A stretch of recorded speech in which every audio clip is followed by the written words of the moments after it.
अच्छा, फिल्मों में तो हम सब ने देखा ही है, क्या कमाल के सीन होते हैं। बागियों का एक पूरा फ्लैट और दूसरी तरफ सल्तनत के बड़े बड़े खलाई जहाज और फिर हर तरफ से लाल हरी लेजर शुआओं की बारिश। ये नज़ारा मतलब जितना देखने में मज़ा आता है ना, उतना ही ये साइंस फिक्शन का एक लाजमी हिस्सा भी बन चुका है। लेकिन जब हम फिल्मों से निकलकर अपनी असली दुनिया में आते हैं तो यहाँ लेजर का इस्तेमाल बिल्कुल ही अलग है। बारकोड स्कैन हो रहे हैं, आंखों के बड़े नाजुक ऑपरेशन किए जा रहे हैं, यहाँ तक कि प्लास्टिक की शीटें काटी जा रही हैं, पर इनमें से कोई भी काम एक खिलाई जहाज को तबाह करने जैसा तो नहीं है ना? तो सवाल यही पैदा होता है कि क्या फिल्मों वाले लेजर हथियार कभी हकीकत बन भी पाएंगे?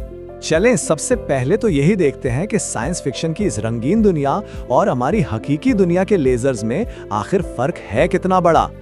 तो फर्क तो बिल्कुल साफ है। एक तरफ वो लेजर हैं जो पूरी कहकशां की किस्मत का फैसला कर रहे हैं, और दूसरी तरफ हमारी दुनिया के लेजर जो इंडस्ट्री में काम आते हैं या ज्यादा से ज्यादा हमारी पालतू बिल्लियों को मसरूफ रखते हैं। तो ये मवाजना ही हमें बता देता है कि भाई हकीकत और अफसाने में अभी बहुत बहुत लंबा फासला है। लेकिन सवाल यह है कि आखिर लेजर की रोशनी में ऐसी क्या खास बात है? क्या चीज इसे एक आम बल्ब की रोशनी से इतना अलग और इतना ताकतवर बना देती है? इसका जवाब उसकी बनावट में ही छुपा है। देखिए, एक आम बल्ब की रोशनी को ना एक बेतरतीब हुजूम समझ लें। उसमें हर रंग के फोटॉन्स हैं जो बस हर तरफ भाग रहे हैं, कोई नज़्म ज़ब्त नहीं। इसके बिल्कुल बरक्स लेजर की रोशनी एक ट्रेंड फौज की तरह है। उसके सारे फोटॉन्स यानी रोशनी के सिपाही एक ही रंग के हैं और एक साथ एक ही सिमत में कदम से कदम मिलाकर चलते हैं। तो रोशनी के इन सिपाहियों को इतना मुनज़्ज़म और डिसिप्लिन में रखने के पीछे एक बहुत ही दिलचस्प साइंसी अमल है जिसे कहते हैं स्टिम्युलेटेड इमिशन। यही वो जादुई फॉर्मूला है जो लेजर को उसकी पहचान देता है। बल्कि मजे की बात यह है कि लेजर का लफ्ज खुद light amplification by stimulated emission of radiation का मुखफ़्फ़फ है। मतलब इसका पूरा नाम ही इसके काम करने के तरीके को बताता है। ये एक ऐसा अमल है जहां एक फोटॉन एक पुरजोश इलेक्ट्रॉन को औकसाता है कि वो भी अपने जैसा एक और फोटॉन पैदा करे।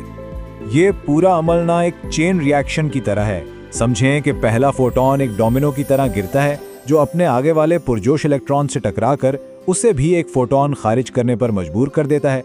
फिर ये दो फोटॉन मजीद इलेक्ट्रॉन से टकराते हैं और देखते ही देखते एक जैसे लाखों करोड़ों फोटॉन्स का एक सैलाब आ जाता है जो एक मुनज़्ज़म ताकतवर शुआ की शक्ल इख्तियार कर लेता है।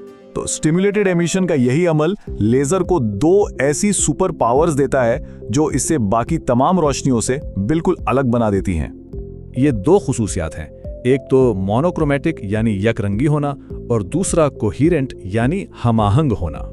मोनोक्रोमेटिक होने का सीधा सा मतलब है कि लेजर की शुआ में जितने भी फोटॉन्स हैं वो सब एक ही रंग और एक ही एनर्जी लेवल के हैं।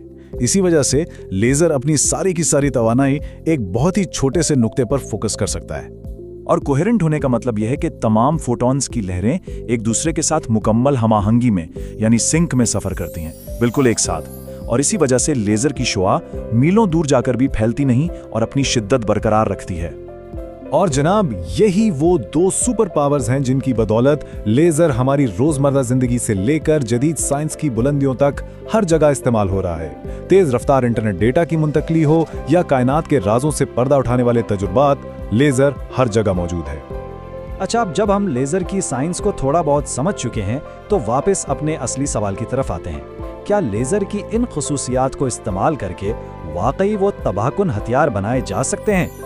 और सितम ज़रीफ़ी देखें कि लेज़र की जो खुसूसियात उसे इतना मुफीद बनाती है ना, वही उसे ख़तरनाक भी बना सकती हैं। तवानाई को एक नुक्ते पर मुरक्कज़ करने की यही सलाहियत इसे चीज़ों को काटने, जलाने और यहाँ तक कि पिघलाने की ताकत देती है।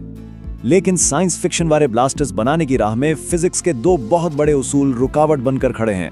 पहला है बेपनाह हरारत का पैदा होना और दूसरा हमारा अपना माहौल।